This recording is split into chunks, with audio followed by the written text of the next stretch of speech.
అందరికీ నమస్కారం. నా పేరు శ్రీనివాస్. మీరు చూస్తున్నారు Srinivas social connect YouTube channel. Friends, ఒక మంచి టాపిక్తో మీ ముందుకైతే వచ్చా. లైక్ చేసి సపోర్ట్ అయితే చేయండి. ఇంకా మంచి మంచి వీడియోస్తో మీ ముందుకైతే వస్తా. ఇక లైక్ చేయకుండా టాపిక్లోకి అయితే వెళ్ళిపోదాం. మన ఇండియాలో సైలెంట్గా రాబరీ జరుగుతుంది బ్రో. సైలెంట్గా దోపిడీ అయితే జరిగింది. 3 సంవత్సరాలలో 19,000 కోట్లు.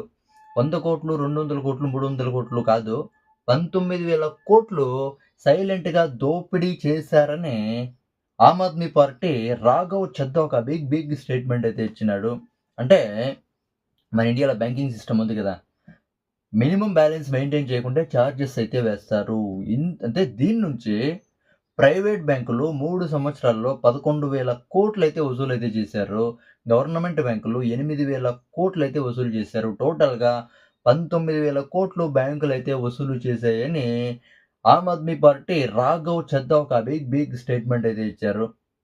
మామూలుగా ఎవరికి తెలీదు ఇన్ని వేల కోట్లు దోపిడీ చేస్తారని. దోపిడీ జరుగుతుందని తెలుసు, కానీ ఈ రేంజ్‌లో దోపిడీ జరుగుతుందని తెలీదు. ఏ పొలిటీషియన్ కూడా ఇలా చెప్పలేదు. ఒక రాఘవ్ చద్దానే ఇలా చెప్తున్నాడు. అవునా కదా! ఇదంతా పక్కన పెడితే చూడండి, ఇప్పుడు రైతులుంటారు. వాళ్ళ అవసరాన్ని బట్టి వాళ్ళు బ్యాంకు నుంచి అమౌంట్ అయితే తీసుకుంటారు. అప్పుడు అకౌంట్‌లు అయితే ఖాళీ అయితే అయిపోతాయి. పెన్షనర్లు మందుల కోసం, మెడిసిన్స్ కోసం అయితే డబ్బులైతే తీసుకుంటారు. అలాంటప్పుడు బ్యాంకులు సర్వీసెస్ అయితే అందివల్ల.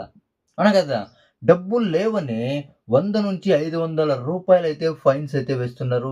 దీని నుంచి 19,000 కోట్లు 3 సంవత్సరాల్లోనే బ్యాంకులు నిజంగా అన్యాయంగా సంపాదించాయంటే నిజంగా లెక్కేసుకోండి చూడండి.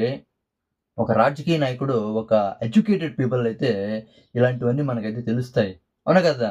ఇవన్నీ ఇలా ఫైన్ ఏస్తారు కదా! ఇవన్నీ ఆపేయల్లా అని ఇండియన్ గవర్నమెంట్‌ని, తర్వాత రిజర్వ్ బ్యాంక్ ఆఫ్ ఇండియాని రాఘవ్ చద్దా డిమాండ్ అయితే చేసినారు.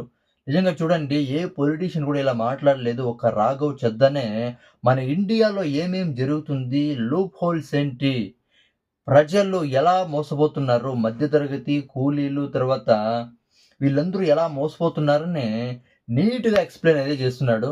దీన్ని మనమే మైండ్‌లో పెట్టుకోవాలి. అవునా కదా! రాఘవ్ చద్దాకైతే సపోర్ట్ అయితే చేయాల. ఇక దీని గురించి మీరేమనుకుంటారో కామెంట్ అయితే చేయండి. నా ఎక్స్‌ప్లనేషన్ ఇస్తే సబ్స్క్రైబ్ చేసి సపోర్ట్ అయితే చేయండి. బై.